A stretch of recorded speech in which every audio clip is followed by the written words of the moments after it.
I was going to talk a little bit about leadership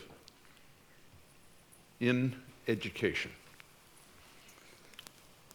No grades and no grades. If we have a good education system, you'll see no grades. In fact, the minute you hear that there are grades, you know they're doing it wrong. Because a grade, what grade are you on? You're in the third grade, you're in fifth grade, you're a sophomore in college, you're a senior in college. What that fundamentally means is you're being batch processed. Batch processing for education is wrong. It's toxic.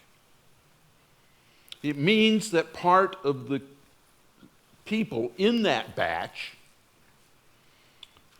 some will be bored, some will be frustrated, because everybody is different and learns in a different way. And so we will have a toxic school system until we get rid of grades. Done.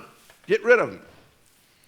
Understand that whenever you hear about a grade, classifying a grade, you're batch processing, and that's wrong. Deal with that as a toxic state of being. Next thing is grades. I got an A, I got a B, I got a C, I got 4 marks, I did really well, I did poorly, I'm in advanced placement.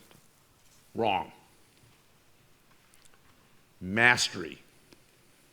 You should only learn when you're learning it completely and irrefutably and forever. What that implies is spaced repetition algorithms. So we know from brain science that if you want to learn something forever, you just have to review it periodically.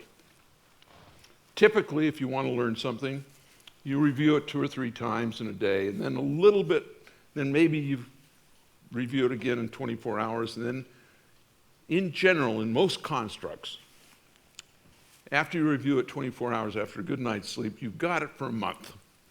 Then if you review it again, you've got it for maybe a year.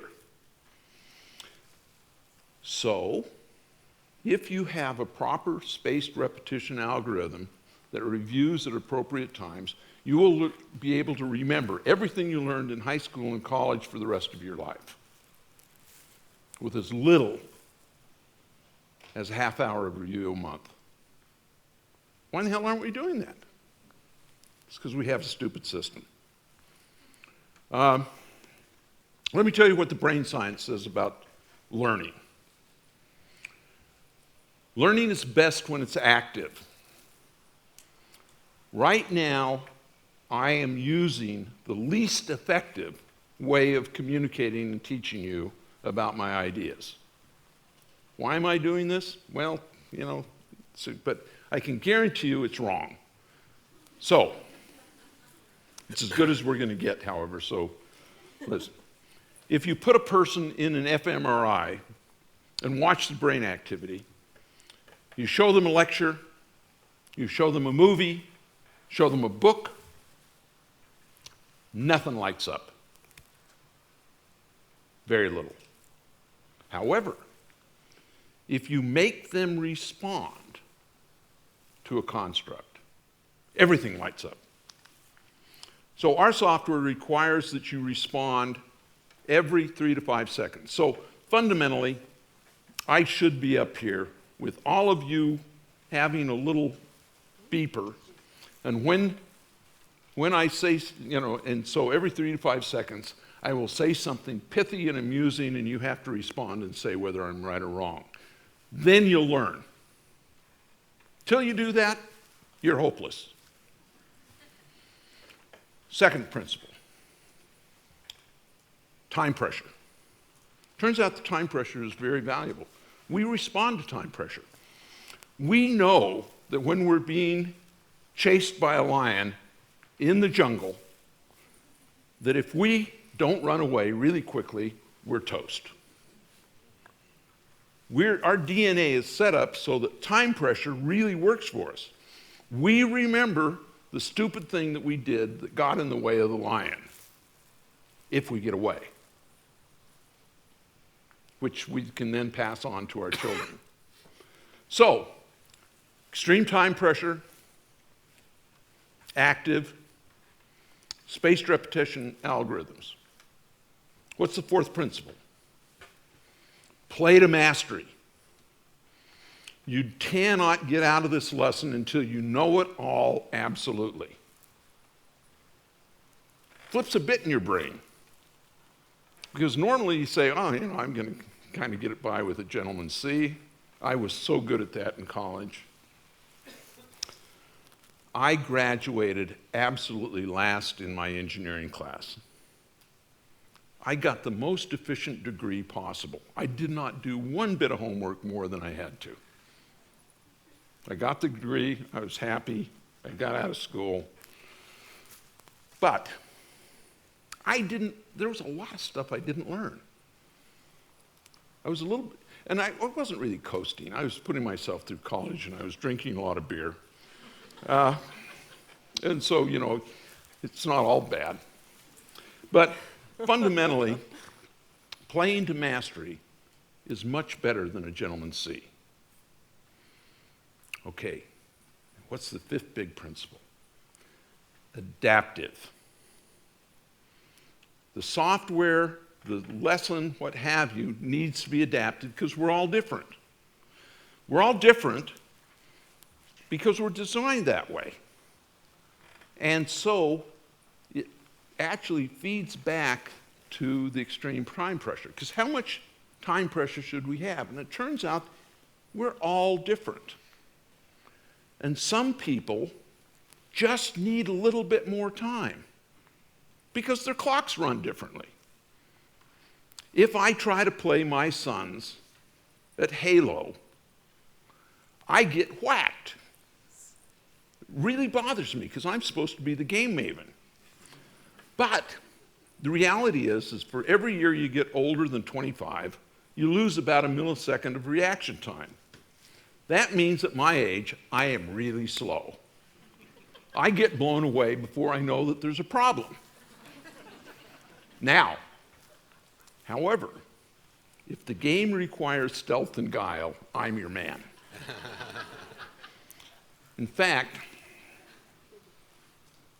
I shouldn't tell you this, but I have refined cheating to a high art. We're a very game-playing family. And part of the game is, can you cheat and not get caught? I'm not sure if that's good. It's really good training for life. It's not great training for ethics. So I'm not sure where I come out with that. So anyway. Rufus can opine on that later. So anyway, if we can change our school system to have this kind of construct, literally we have software right now that is teaching kids 20 times faster than a lecture. We did our alpha tests on teaching Spanish vocabulary.